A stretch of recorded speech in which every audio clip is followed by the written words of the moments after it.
നിലവിൽ നമുക്ക് കിട്ടിയിരിക്കുന്ന പ്രാഥമികമായ വിവരം ഒരാൾ മരണപ്പെട്ടു ദുരന്തത്തിൽ.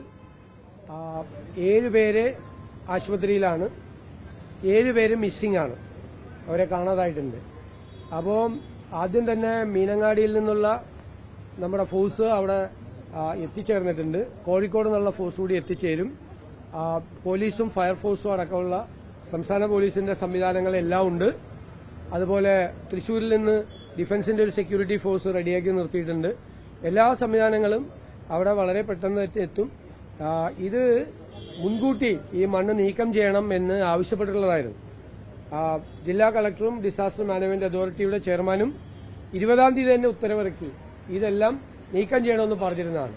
PWD മന്ത്രി യോഗം ചേർന്ന് ഇത് അടിയന്തരമായി നീക്കം ചെയ്യണം എന്ന് കോൺട്രാക്ടർമാരെ അറിയിച്ചിട്ടുള്ളതായിരുന്നു നേരത്തെ തന്നെ. പക്ഷെ അവര് അതിന്റെ കരാറുകാര് ഡിസാസ്റ്റർ മാനേജ്മെന്റ് അതോറിറ്റിയുടെയും ജില്ലാ കളക്ടറുടെയും മന്ത്രിയുടെയും നിർദ്ദേശം അവർ പാലിച്ചില്ല. കനത്ത മഴ ഉണ്ടായിരുന്നു എന്നാണ് റിപ്പോർട്ട്. രാവിലെ 225 സെന്റിമീറ്റർ മഴ പെയ്തു എന്നുള്ളതാണ്. ഇപ്പോഴും മഴയുണ്ട്, വലിയ മഴയല്ലെങ്കിലും രക്ഷാപ്രവർത്തനത്തിന് പ്രയാസം ഉണ്ടാക്കുന്ന തരത്തിലുള്ള മഴയുണ്ട്. ഇതൊരു ചെളി കലർന്ന മണ്ണാണ്. അവിടുത്തെ മണ്ണിന്റെ ഘടന വളരെ വ്യത്യാസമാണ്. അതിങ്ങനെ സ്ക്രാപ്പ് ചെയ്താണ് വെച്ചിരുന്നത്. അത് നിലനിൽക്കുന്നതല്ല എന്ന് ഡിസാസ്റ്റർ മാനേജ്മെന്റ് അതോറിറ്റി അവിടെ പോയി തന്നെ കണ്ടു പരിശോധിച്ച് ബന്ധപ്പെട്ടവർക്ക് അവിടെ ആവശ്യപ്പെട്ടിരുന്നതാണ്. ഒരു കരാറുകാരാണ് അത് നീക്കം ചെയ്യാറുള്ളത്. എന്തായാലും വളരെ ദൌർഭാഗ്യകരമായ ദുരന്തമാണ്. ദുരന്തത്തിൽപ്പെട്ടവരെ രക്ഷപ്പെടുത്താൻ വേണ്ടിയിട്ടുള്ള ശ്രമങ്ങൾ നടത്തിക്കൊണ്ടിരിക്കുക.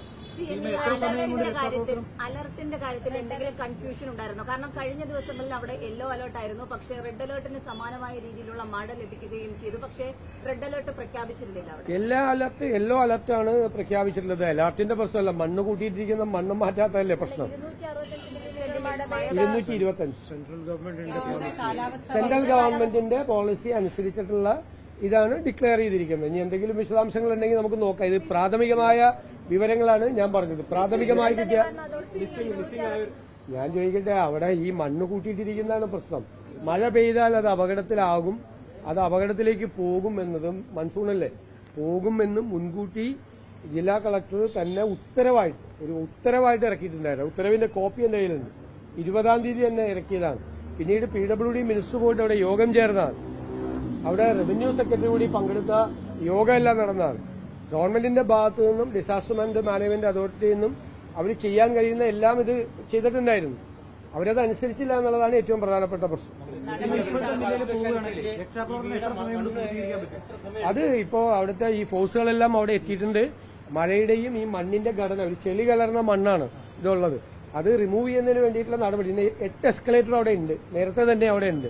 അതുകൊണ്ട് മണ്ണ് നീക്കം ചെയ്യാനുള്ള വേറെ പ്രശ്നങ്ങളൊന്നുമില്ല. എക്യുപ്മെന്റ്സിന്റെ അഭാവമൊന്നും ഉണ്ടാവില്ല, ഫോഴ്സിന്റെ അഭാവമൊന്നും ഉണ്ടാവില്ല. കോഴിക്കോട് നിന്നുള്ള ഫോഴ്സ് കൂടി എത്തും. അതിനു മുമ്പ് പോലീസും ഫയർഫോഴ്സും എല്ലാവരും ഉണ്ട്. അപ്പൊ അത് ട്രെയിൻഡ് ആയിട്ടുള്ള ഫോഴ്സ് തന്നെയാണ് അത് പോയിരിക്കുന്നത്. അവർ എത്രയും പെട്ടെന്ന് നീക്കം ചെയ്യും. പിന്നെ സമയം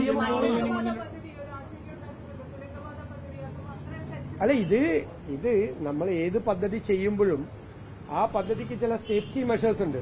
ഇപ്പൊ നമുക്ക് ഹൈവേയുടെ കാര്യത്തിൽ നമുക്ക് വലിയ ഉത്കണ്ഠ ഉണ്ടായിരുന്നു. അതുകൊണ്ട് ഹൈവേ അധികൃതരെ നമ്മൾ മൺസൂൺ ആരംഭിക്കുന്നതിന് മുമ്പ് തന്നെ ഗവൺമെന്റ് അറിയിച്ചിട്ടുണ്ടായിരുന്നു. എല്ലാ ജില്ലാ കളക്ടർമാർക്കും നമ്മൾ അതിന്റെ ജില്ലാ കളക്ടർമാരുടെ യോഗം ചേർന്ന് അവർക്ക് നിർദ്ദേശം കൊടുത്തിട്ടുണ്ടായിരുന്നു. എല്ലാ സ്പോട്ടിലും, എല്ലാ പ്രോൺ സ്പോട്ടിലും പോയി ജില്ലാ കളക്ടർമാർ തന്നെ ഹൈവേ പണിയുന്നതിന്റെ പോയി അന്വേഷിച്ചിരുന്നു.